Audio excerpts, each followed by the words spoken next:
Namaste, I am Gautam and welcome to my YouTube channel. Let's start this video with the introduction to E. Although E is just a letter in the English alphabet, it is one of the most crucial and important number when it comes to mathematics. Its value is 2.7182818284599045 and so on. Yes, the digits go on forever and ever. In mathematics, we call these numbers as irrational numbers. If the digits after the decimal point ended at some place or created a repetitive pattern, then it could have been expressed as a fraction and thus it would have become rational. But since this does not happen with the number E, it is an irrational number. The most fascinating function in all of mathematics would be probably e to the power x function.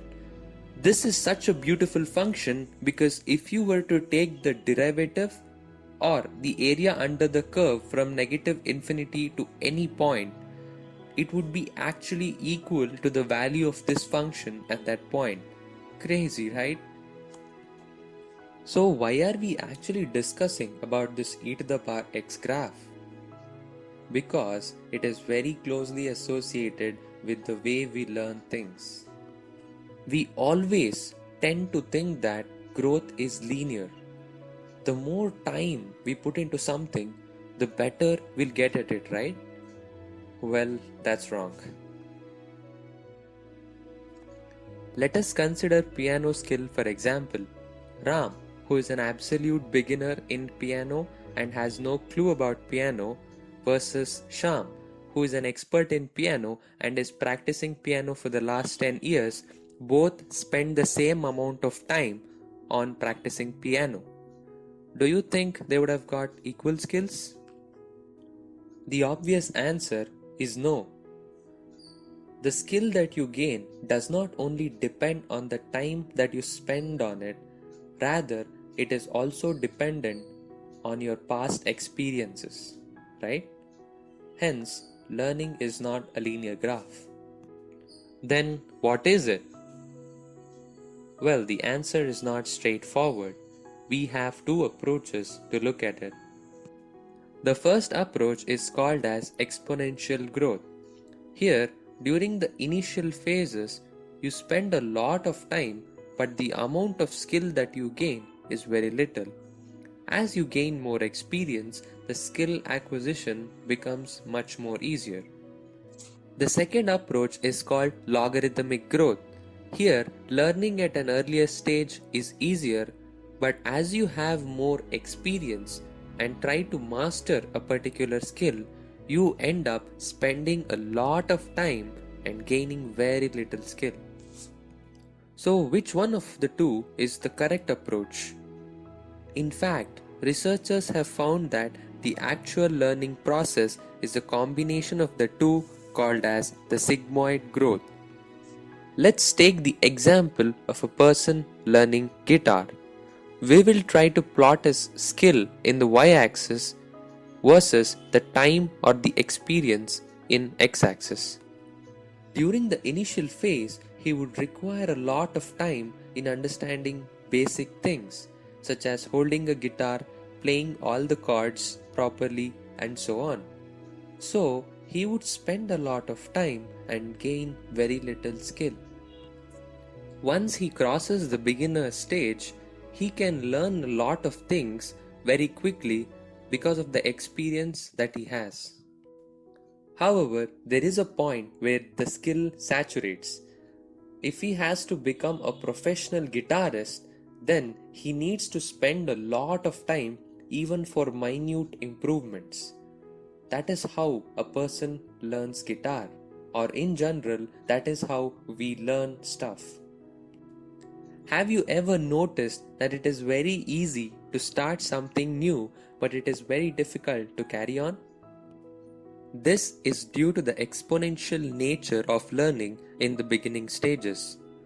We spend a lot of time learning a particular skill, and after that, we realize that we have gained very little skill. This demotivates us very much and we stop putting efforts in most of the cases. Only those people who have patience at the initial stages end up crossing the beginner's level and thus eventually learn that skill. An important lesson to learn here is that no skill can be gained instantaneously. You need to have a lot of patience during the initial phases and then you get better and better with time. But that's not the topic for this video.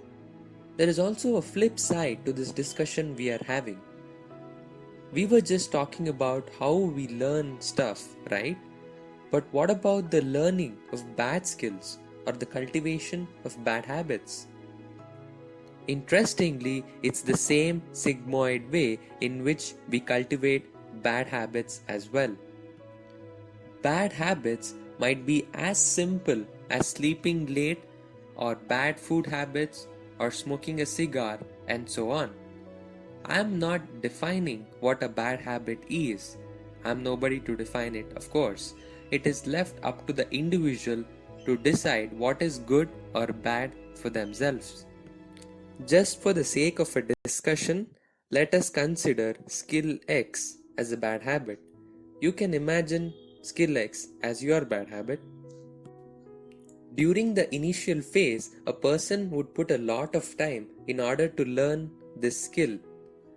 But because of the fact that the skill gained is very low, he neglects this growth and continues. This is what I call the exponential illusion.